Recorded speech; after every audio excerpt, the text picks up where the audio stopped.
This video is sponsored by Squarespace, an all-in-one website platform, but more on that later. Water. If you asked me last week what I knew about water, I'd say everything. I drink it every day, of course I can draw water. Wait, why is it? But the reality is there are a lot of properties of drawing water which are ignored by most artists, and what you probably know now is only the tip of the water iceberg. So today I'm taking the plunge and diving into the visual properties of water. Let's see what we can learn together.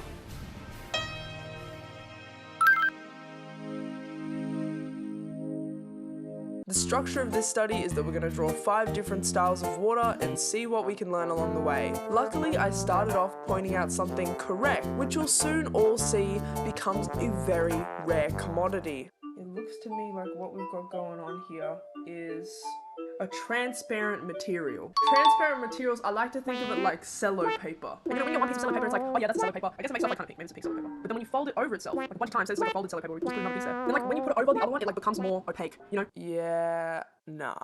In my brief lapse into self-awareness, I want to point out that around here is when I started clumsily realizing how little I knew about the real visual properties of water. In order for me to improve from my studies, it was crucial to realize that when doing something for the first time, I was better off assuming that my previous base of knowledge was completely wrong rather than completely right. Can't build a solid house on a crooked foundation. And after this, I began to ask more mental questions about my references, and rather answering them off my own instinct, I looked stuff up. See, I don't know why it's got a big shadow up the top, but I don't know why.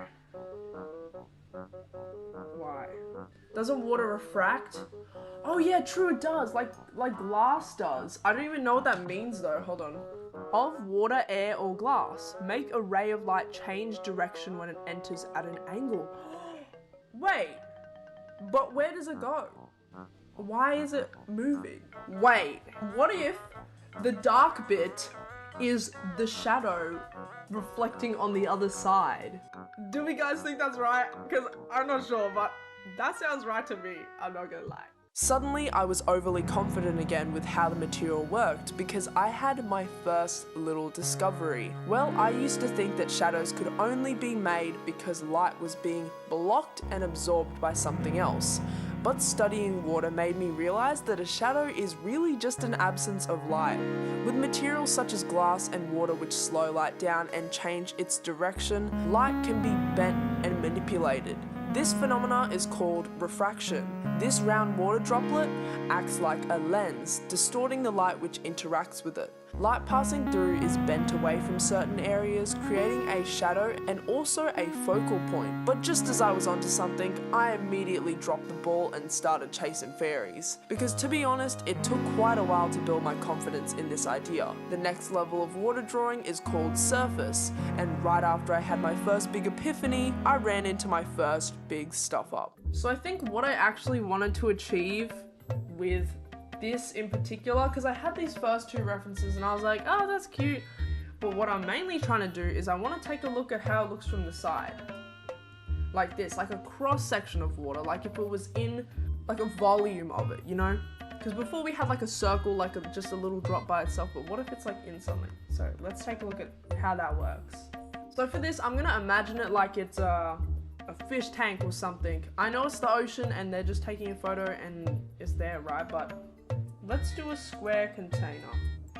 Sorry, cube container, not a square container. So we've drawn a sketch for our water cube, but before we finish that, I want to take a little step back. Let's take a look at the reference again. I realized I had fallen back into old habits and was just making stuff up again. I was trying so desperately to draw a perfect cube of water in a white vacuum with diffuse lighting, and I just couldn't picture it no matter what. And by picturing nothing, I was kind of correct. If water has nothing to reflect, it's pretty much transparent and uninteresting. So unfortunately, my theoretical water cube was not something really worth studying. I think what I was trying to get at with this stage of the study was the more stylized cross sections of water I was used to seeing drawn by other artists. These always exist with a consideration for an environment, even if it's not illustrated. And in a lot of these drawings, water is blue, which I tried to copy, but in a way that suggested that was the color of the material. But of course, the reason that water is blue is a lot more scientific-y than that. Water absorbs light in small amounts, but in large volumes like ocean or pools, this effect becomes a lot more noticeable. Red and orange light have longer wavelengths and are absorbed by water easily, whereas colours like blue and violet are stronger and have shorter wavelengths and are diffused. You know what I'm thinking of right now? I'm thinking of a glass of water. And a glass of water, it doesn't get blue, it doesn't get dark. It's not that water color, you know, it's clear. This is me reaching common sense, by the way. This is stuff that everyone knows. But do the same thing to the ocean and take a 1 kilometer by 1 kilometer block out of that, and you'll likely see a gradient of color where deeper, more and more of the cooler colors get absorbed too, and the water starts casting a shadow on itself due to absorption. Now that that's through my thick skull, I decided to leave surface for the time being, because I clearly hadn't unlocked it on the skill tree yet. Our next stage of the study is Ripple, but first, a quick word from our sponsor. If you're an artist and after a place to host a portfolio or online shop, Squarespace is an all-in-one website platform that offers just that and so much more. It has inbuilt and intuitive design features so you can quickly and easily customize your website and get that branding looking schmick. Squarespace also features integrated e-commerce so you can run your shop and your top 10 water droplets blog in the same place. Check out squarespace.com for a free trial and use squarespace.com/Zeppin1 to save 10% off a website or domain. On to our next level of water studies. So here we have two examples of some ripples, and it's a very obvious form. That's what I like about this. The form is so obvious. It's just this, you know, circle, circle, wavy, wavy. So it seems here that we have a shadow, possibly of like a rooftop or something, and then we have the sky, and we have a shadow. And what's happening here is there's the ripple, there's that shape. Sky's light is bouncing onto this, onto these bits because they're raised. And then the shadow's light is bouncing onto there. The ripple of water was an exercise in form, because like many other things, water can get wiggly sometimes. I knew from the start that it was reflective, but when drawing my first ripple, I fell completely back into old habits again. So with a sad, misinformed hope, I finished my ripple, and it looked absolutely awful. I knew it too. That's not it at all. I needed to remember that the surface of water is reflective. I needed a reference with a clearer environment to it, where I could guess a little bit about what was going on outside of the frame to make the water the colour that it was. And after I realised it, my water ripple went from looking like trash to looking like a smash. My perspective on references at the start of this study was that I could sketch over them, yeah, but I shouldn't rely so much as to render referencing them so closely. But it's literally called a reference. I don't know, man, I thought I was a lot better at this than I was. See, I have a tendency to draw things how I see it, and I was afraid that I wouldn't understand the material and instead just copy exactly what I saw and not know what was really going on. But when you're studying a material, it's super useful to have a reference point, especially when you're just first taking a look at it and trying to figure out the properties. After you become more confident, that's when you can take the training wheels off and start making stuff up on your own. The next stage of drawing water is to draw a splash. I decided to first study the shape of a splash. I then moved on to drawing this crown splash, which followed a fairly simple shape, so I could better understand how the light worked. So there's our water splash, if it was just a little piece of paper. What I'm gonna do is, no rendering, let's just draw our own water splash. I'm gonna do it without looking at the reference, and then we'll come back and we can, take a look and critique it together.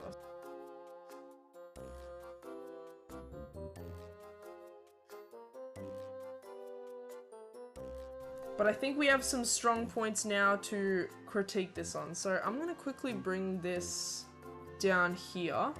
Now let's take a look at some differences. Let's take a look at some areas which we can improve in. I think it looks good, but the liquid that I drew looks like a bit more thick, sort of like milk. It's a bit more stylized. I think I need to be less scared of having more shapes like next to each other like that, because I was sort of afraid of that there. I was like doing all more of this. And as well, the water droplets have like this sort of staggered form to them. If I was to draw this one, it's like this. Sort of like a tree branch or something, the way it's all like jittering around. So with that knowledge, let's try again on our water. I don't think our water looks bad. I just want to get a bit more creative with how I'm drawing it. It doesn't have to look exactly like our reference, but I would just want it to look more watery.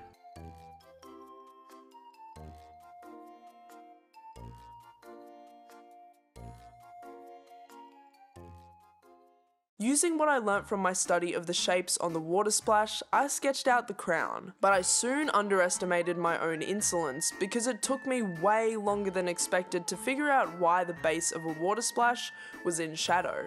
Anyone want to help me out here? Why do we think that there's like a black, dark shadow? Because if I'm thinking about how the water is moving, is it because it's denser there? I'm not sure. After some help from the chat and some independent interpretation time, I likened the splash to a glass cup, and that kind of helped me understand it. And so I finished off my splash. I think I learned a lot about water's apparent shadows, but I still have a lot more to learn about refraction, and I still can't fully conceptualize it with every reference I see. Learning is all a process though, and I did not expect this to be so sciencey. I really liked the splash artworks I did, and soon enough it was time to move on. Next was the wave. The wave was more of an exercise of selling the form and opacity of the water. With my newfound perspective on references, I went in search of some exemplary A-class waves, but ran into an insidious problem which taught me yet another extremely valuable lesson. Something strange happened with the references for the waves, because one of the references, which I had here yesterday and you might have seen, was actually generated by AI. Make sure that with your references, especially if you're studying something, to take it and put it into a reverse search first. If it comes up with 0 results, even if there's a chance that it might be real because it looks so real, just don't use it. There's so many good references out there. Please use real pictures as references, otherwise you might end up learning something that's wrong, or it might confuse you and it's not a good time. And now with some verified references in hand and a hope that nothing I used prior was AI, I started on drawing the wave. So this is our form, and with a wave, it gets thinner up the top and it's thicker down the bottom. This part all ends up light, then we have like a middle tone, and then we have a dark, sort of like how the layers of the ocean work. Yes, a wave casts a shadow underneath it. Just something to point out. How am I going to study this? I think I actually really do want to copy this one in the top left. I think that the wave will learn the most by copying it. Wave was supposed to be the last step of this study, but something was still bugging me. There's a myriad of things I didn't study fully, but thinking about surface, I felt there was a basic property that was still slipping through my grubby fingers. We have done droplet, surface, kind of, ripple, splash, wave. Now it is time for our final wrap it up drawing. We're gonna revisit surface. And I wanna talk through a visual phenomenon with water that I think is super interesting. What I want to talk about is this weird effect where as you get closer to the horizon line and the water's more like flat when you're looking at it straight on, it actually gets more opaque. So there's a gradient here. So you have this rocky base of the lake and you can see it when you're right there. But then as it fades off into the distance, it just turns into a purely reflective surface. But not purely because, you know, there's ripples here, so it's not going to be completely reflective like a mirror, but there's a gradient. And here's pretty much what this all taught me. Water doesn't block light, it bends light, it refracts. Water is transparent. Water is reflective. I still have a lot to learn, but this has definitely opened the floodgates of my knowledge. I hope seeing my process has made you a little smarter. If I got anything wrong in this video, oops. Let me know any thoughts or corrections in the comments, and also what you would like to see me study next. Make sure to stay glued to your watching device 24/7 so you can catch me live next time I do a study on YouTube or Twitch. Special shout out to all my narps, grubs, and germs who support this channel through my Ko-fi, and to Squarespace for sponsoring this video. Thank you for learning a little more about water with me. Keep drawing, party people, and subscribe, biatch! I came across this Instagram page the other day. This is totally unrelated, but it was called The Protector of Lesbians, and I was like, this is interesting. This is strange. Like, what's going on? And I went to their profile, and like the whole thing is like all about like lesbians, get behind me. Oh, I'll protect you. And then in the bio, it says, I'm here to protect all lesbians, blah, blah, blah. And then it has sworn nemesis. And then we got lesbian hunter.